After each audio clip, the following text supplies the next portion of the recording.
If your portfolio looks like everyone else's, you're a follower. If it looks different, you're in control. Want the one thing they hide? Okay, quick and painful truth. Most retail traders lose because they copy noise, not signals. Here's the insider secret they don't want you sharing. Big firms don't guess direction and they stack probabilities. They use a 3-step routine that turns a tiny edge into consistent wins. Step 1. Stop trading around the news. Most people jump in on hype. Pros, wait for the shakeout. Step 2. Look for liquidity zones, places where big money must transact.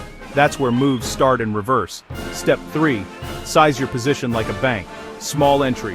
Add after confirmation. Strict stop. This isn't luck. It's math and discipline. Want a quick win? Tomorrow, pick one stock. Mark its liquidity zone. Set a stop. Only add after the first clean retest. Do that for 10 trades and you'll see the difference. They'd rather you trade messy and emotional. Don't. If you want the checklist I use to spot those zones, drop a secret in the comments and I'll send it. Stop trading like everybody else. Start trading like the house. Your ultimate hub for real estate insights, breaking news, entrepreneurial wisdom, investing strategies, and self-development hacks.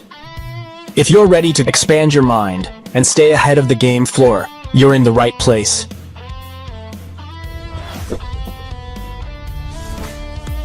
Subscribe now. Your future self will thank you.